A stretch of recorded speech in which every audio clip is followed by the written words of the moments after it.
Со 96 гласа за и ниту еден против или воздржан, Собранието на Република Македонија вчера на седницата ги усвои измените на изборниот законник по скратена постапка со кои се укинуваат членовите кои предвидуваат одржување предвремени парламентарни избори на 5 јуни.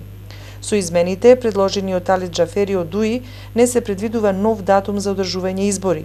Собранието на Република Македонија ги констатираше и оставките на министрите за внатрешни работи Оливер Спасовски и за труд и социјална политика Фросина Ташевска-Ременски, како и на дополнителните заменици министри за финансии Кире Наумов, за информатичко општество и администрација Александар Кирацовски и за земјоделство, шумарство и водостопанство Љупчо Николовски.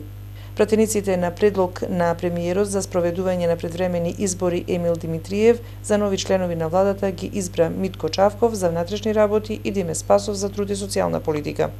Председателот на Собранието е закажа ова 101 седница по едногласната одлука на Уставниот суд на Република Македонија да поведе постапка за оценување на уставноста и законитоста на одлуката за распуштање на парламентот од 18 јануари 2016 година и одлуката за изменување на одлуките за распуштање на Собранието од 23 февруари 2016 година. При тоа, уставните судии донесоа и временна мерка со која се запираат сите изборни дејствија.